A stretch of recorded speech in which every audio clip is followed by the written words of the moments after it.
If there's one thing we've learned about business and life, it's that people are the X factor. They constantly surprise us, both in amazing ways and not so much. We're Ben and Syya, and welcome to the Gnaw on This Business Bites podcast. This show is all about real life things we all deal with every day, how they relate to business, and how to make some sense out of our daily chaos. Welcome to the show.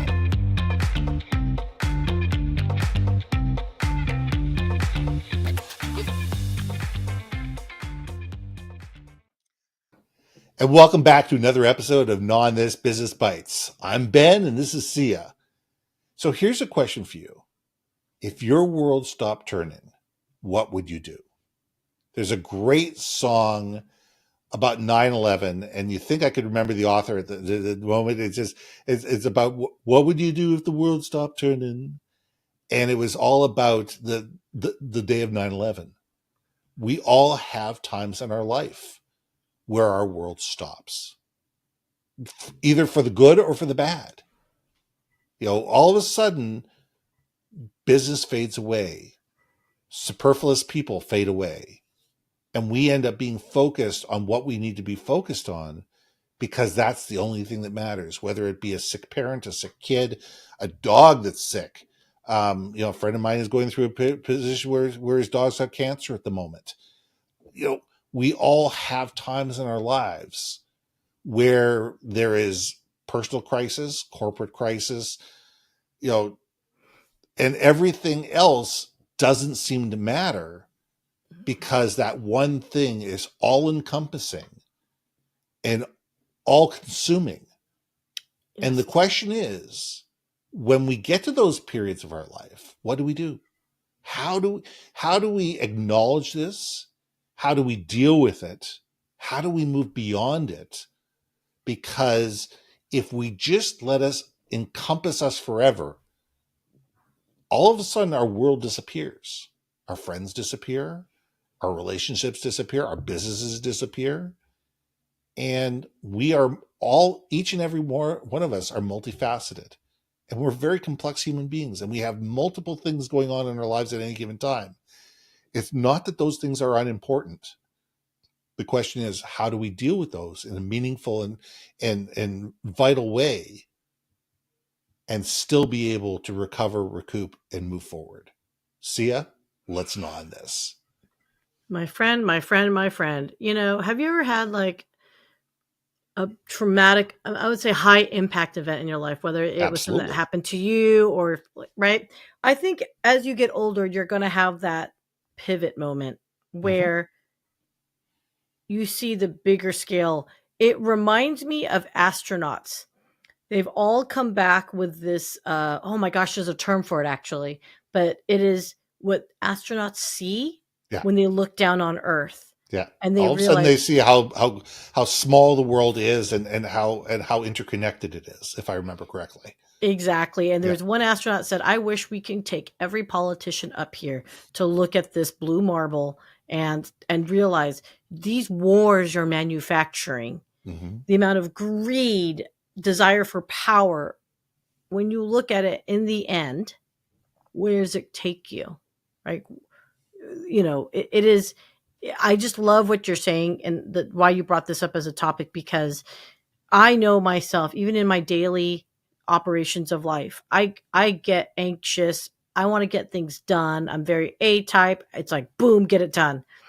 I realize that is a response. It is a response to pressure, anxiety, all that stuff, right? And you have to remind yourself, whatever that trigger moment is for you. For me, I think the reality was at the end of my corporate career, I was breaking down to hives. I said this before. I'll say it again. I was breaking down to hives every forecast call. Our forecast calls were weekly. Oh my God. All right. And when I say hives, I'm not talking like, oh, you look at a little rosy, Syya. No, it would be these disgusting like welts, like up and down my neck. And then it had those weird bubbles. Yeah. Like, I mean, you look like a disease. Like the sadder part, I didn't feel it happening. I was so under high stress, I didn't even acknowledge that I was having a response, right? Yeah. And it wasn't until after I left and I had a lot of very close, dear people in my life pass away in 7 and 6 months. That's a lot of people. I mean, when I didn't have time to go from one funeral to another, I Mm-hmm. had to like literally like haul you know what back and forth to Yep. make it. It's just too much. Yep. Too much. So, but that made me realize how fleeting life is, because every single one of those people I have loved dearly, Mm-hmm. and now they're just a memory, Yep. right? And then when I'm gone, their memory's gone. Yep. Like, and that's why people who know me now, yeah, I can be intense because that's just my personality. I do have a very laissez-faire attitude about a lot of things, because you can control what you can, and things you can't, don't sweat it. Yeah. Yeah. It's funny when you said about funerals is that, I'm Jewish, and people who know about Jewish, funerals and the whole Shiva process know about it, but most people don't. And Mm. Jewish funerals happen within 24 hours on average. Very, very rarely do is it that, and people get buried in a simple pine box. It's not, you're not spending weeks trying to figure out which coffin you're going to do, which headstone you're going to do, what the hymnal is going to be, what it, you're buried within 24 hours. And the ceremony is very simple, and it's very structured, and it's very organized. But what comes next is 7 days of the community wrapping themselves around the people. Well, that's And they're, an Orthodox people, there's services every morning and every night at the home of the people. And people bring, we've been part of bringing food, like, and meals for up to 20 people that are sitting there in the home, and these all of a sudden these phone trees go out and say, okay, we'll do dinners on Tuesday, you do it on Thursday, and then somebody else will do it on Sunday. Okay, you've got desserts, you've got salads, you got this, and it just happens. And it's the community that wraps around the people, so they have time to deal with their grief and don't have to worry about the world around them. mm, And it enables people to, you know take the time to grieve and not have to worry about cleaning their house, or making a meal, or any of the 10,000 decisions are done for them. Somebody takes care of getting all the death certificates, so you don't have to worry about it. There's 100 different things that happen automatically that you don't even have to think about. And a lot of, non-Jewish funerals, these are things that become stressful, and parts of anxiety at the most traumatic times. And we need to sit there and say, okay, how do we as a community come together and support people under crisis? And how do we, people, somebody under crisis, acknowledge we're under crisis mm, and be able to sit there and say, okay, what can I do? What can't I do? What can I do tomorrow? And what can I do in a week from now? And take the stuff that you can do tomorrow and take a week from now and put it aside, deal with what you need to deal with today, and move forward slowly but surely, and bring yourself back from this position of chaos back into a position of normalcy. And is it easy? Hell no. mm-mm.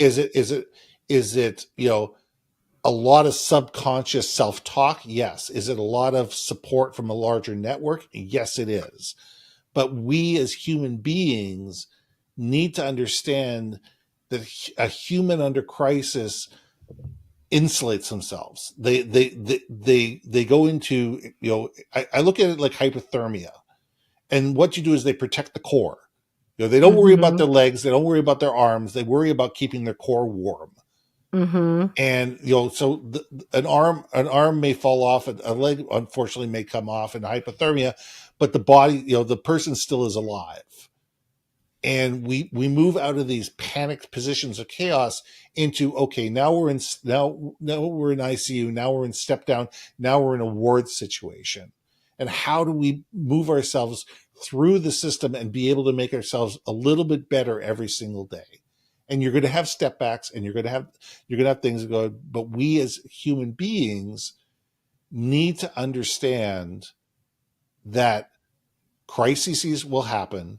It's how we react that ultimately matters. I think, God, there's so much to this, right? Because there is going to be that knee jerk initial reaction of fight or flight, right? Yes. That's your instinctual portion of Absolutely. it, right?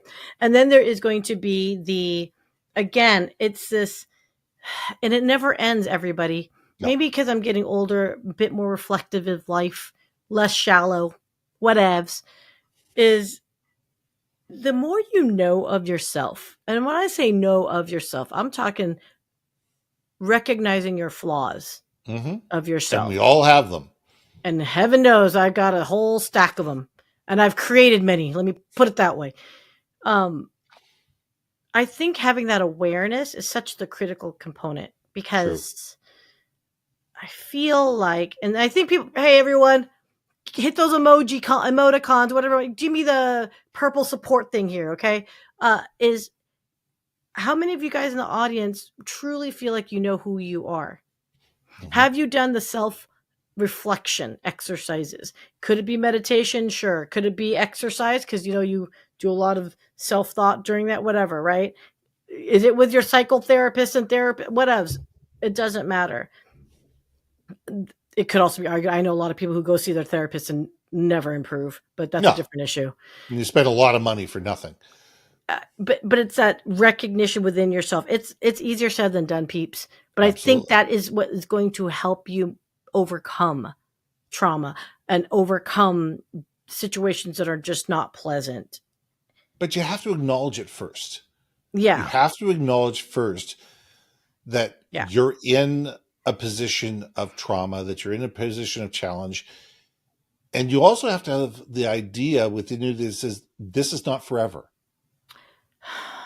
Yes. Which is the hardest thing in the world to do in the moment. I mean, I'm a big believer of the glass isn't half full, it's not half empty, it's refillable. I like that. And I like that. If we can live our life with a refillable glass, all the water could be leaking out of it at the moment, but you could take a piece of gum out from behind your ear, shove it at the bottom of the glass, and then pour some more water in, and you're good as gold. It may not be pretty, it may not be perfect, but it holds the water for the time being. So as human beings, as organizations, is that, I mean, I have this vivid memory of somebody calling me up at the beginning of COVID. And he had a staff of 15 at the time. He says, I'm going to have to lay everybody off. Mm. He says, what do I do? I got 15 employees. He says, I don't know if I'm going to be able to survive a month. Mm. I said, okay, let's talk about this. And we spoke for 2.5 hours and walked him through what can he do? What can't he do? What is he willing to do? Yeah. And what is his goal in the end? And, he was lucky enough that he was able to sit there and say, look, if we can put everybody to half time, we can survive. Which people at least were getting some income. It wasn't optimal, but at least he was able to sit there and say, look, if I can bring everybody down to half time, we can survive. And it turned out the government ended up coming up with some bursaries and some money that ended up being able to, make up the shortfall. But at the moment when he first called me, he thought he was going to have to fire everybody at the end of that day. Wow. And as a business owner, I can't think of anything more horrible, because it's not just the people you're firing, it's their families. It's their family. Oh yeah. That is a bit of a pressure, I think, of entrepreneurship and owning your own business. There is a lot of responsibility of, it's not just you making a decision for you. It's you carrying the weight of the business and what that entails for not just your employees, but the family overall. Dude, we can keep going about this, dude. It's such I love that we're having this conversation, because I really hope everyone that walks away in the audience really sits back and thinks about, how would I respond to this? And have I done the foundational work to know what my response could be? Because there's some that don't even do any of that. We're like, I don't know what my response will be. It's like, maybe you might want to slow down a little bit. Yeah, and you're not going to have every answer to every problem, Mm-mm. but you're going to have ideas of what you fundamentally believe. And if you understand what you fundamentally believe, it'll help you get through individual crises when, when somebody throws something at you that you've never seen before. Mm. Anyway, let's leave it there. I'm Ben. I go ahead. I want to keep talking about it, but no, I know you're Ben and I'm Syya, and we're gonna see you soon because you know what? You got me thinking right now. My wheels is going. We'll see you soon. See ya. Hey. Thanks for listening to another episode of Not On This Business Bites. If you liked what you heard, we most humbly ask that you like, share, and hit that subscribe button.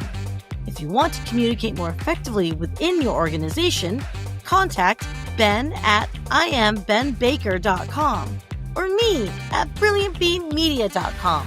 We can help you build your community, brand awareness, and personality through digital content and podcasting. We cannot wait to hear from you. See you next week for another episode of Not On This Business Bites.